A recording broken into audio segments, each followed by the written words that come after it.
오늘 참 많은 기사들이 이 이슈와 관련해서 쏟아졌습니다. 조국 전 장관의 바통은 누가 이어받을까요? 여당에선 조 전 장관보다 더 검찰개혁을 잘할 사람을 찾겠다는 말을 했기 때문에 벌써부터 말들이 많은데요. 먼저 오늘 조국 전 장관 대신 법사위 국정감사에 출석한 김호수 차관부터 만나보겠습니다. 조국 전 민정수석은 퇴임할 때까지 끝까지 무책임하게 해놨습니다. 국정감사의 선서가 두려웠지만 자신 있고 당당하다면 깔끔하게 해명하면 될 텐데 저는 참 비겁한 사람이라고 생각합니다. 차관과 이성윤 검찰국장 또 조국 장관의 1호 인사 황희석 검찰개혁추진단장은 공동 책임을 지고 새로운 법무장관이 취임하면 동반 사퇴를 해야 된다고 생각합니다. 어떻게 생각하세요? 공직 생활하면서 자리에 연연한 적은 없기 때문에. 그런데 장관 하마평에 올라요? 저는 장관 하마평에 오르시더라고요. 저는 공동 책임이 있다고 생각합니다.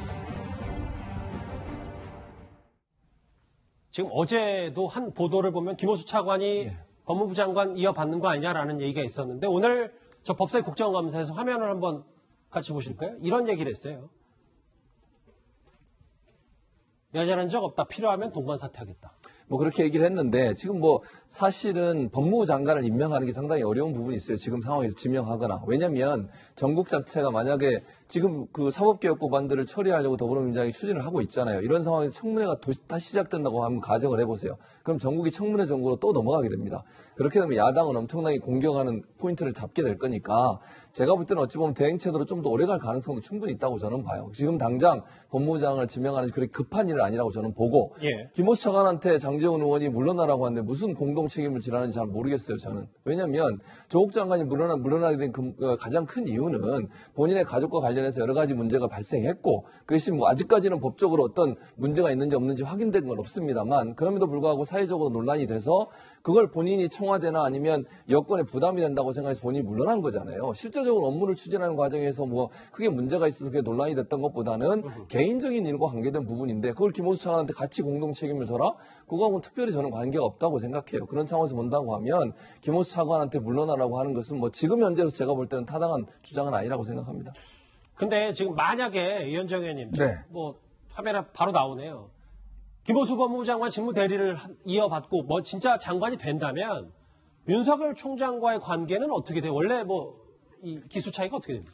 그러니까 원래 이제 사실 나이는 윤석열 총장이 훨씬 많습니다. 근데 이제 기수 차이는 사실은 이제 김호수 차관이 훨씬 이제 기수가 빠르거든요. 3기나 빠릅니다.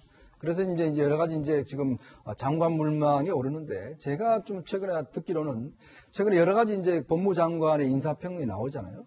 거기서 이제 주목할 만한 인물이 뭐냐면 이제 박영수 특검 이야기도 또 나오고 있어요. 국정농단 수사를 그렇죠. 했더니 박영수 특검 같은 경우는 사실 어떤 면에서 보면 지금 이제 조국 전 장관이 사퇴를 하면서 법무부 직원들한테 한 이야기가 나보다 더 센 사람이 올 수 있다라는 이야기를 한 적이 있어요. 그건 뭐냐면 결국은 지금 윤석열 검찰총장을 어떤 면에서 보면 여러 가지 정신력 지주라고 하고 컨트롤할 수 있는 사람이 누구냐? 이걸 이제 여당에서 보니까 결국 박영수 특검밖에 없다라고 이야기했는데 본인은 상당히 좀 거부를 하고 있다라고 합니다. 그래서 또 지금 김지영 전 대법관이라든지 또 전해철 의원이라든지 이런 분들이 한마평에 오르고 있긴 한데 마땅히 맞겠다고 하는 분이 없는 것 같아요. 근데 김호수 지금 차관은 어떤 면에서 보면 좀 윤석열 총장하고 맞붙기가 좀 약한 측면이 있죠. 그렇기 때문에 사실은 여당 입장에서 청와대 입장에서 보면 과연 체급이 맞겠는가라는 또 그런 우려도 있는 것 같습니다. 잠깐 언급했던 전해철 의원 관련해서 박지원 의원이 이런 얘기를 했습니다. 한번 듣고 올까요? 그래서 저는 오래전부터 애프터 조국, 포스트 조국을 대비해야 된다라고 했는데 그런 의미에서 저는 문재인 대통령과 함께해온 전해철 의원이 법무부 장관이 돼서 검찰 개혁을 강하게 드라이브할 것이다. 그런데 오늘 보도를 보면 조지무장 내년 총선 준비하는 것 같더라고요. 전해철 의원은 국회의원. 그럼 당분간 그냥 김호수 차관 대행 체제로 그냥 가는 겁니까? 그러면? 우선요. 11월 6일 날 국회 운영위가 있습니다. 지금 법사위 대신에 그러니까 조국 전 장관이 물러났기 때문에 국회 운영위가 가장 뜨거운 아마 쟁점 상황이 될 거예요. 그때까지는 적어도 후임 지명을 못하죠.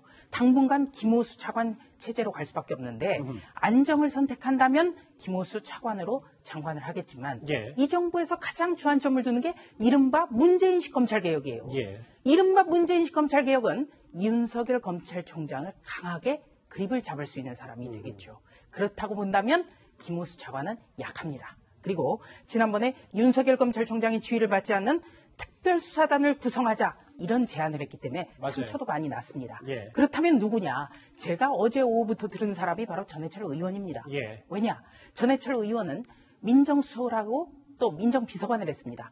노무현 정부 때 민정비서관 했을 때 민정수석이 문재인 대통령이었어요. 문 대통령 비서실장을 했을 때 민정수석이었습니다. 그런데 본인은 오늘 말이 재밌어요. 안 한다. 제안을 받았느냐? 거기에 대해서는 부인하지 않고 있습니다. 그래서 제가 다음에 주목하는 인물은 김회숙 인사수석입니다. 왜냐?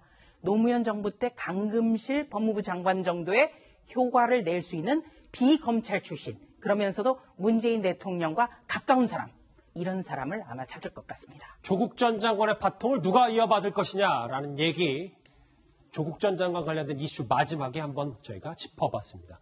오늘도 관련해서 많은 댓글들이 들어왔는데요. 같이 한번 만나보실까요?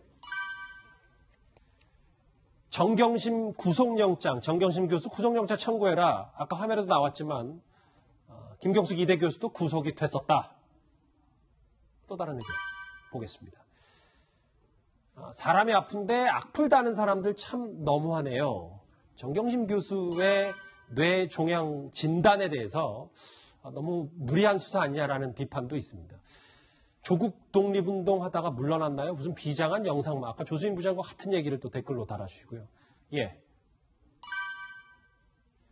검찰은 정치적 중립이 중요하다. 법치가 정치가 되면 안 된다.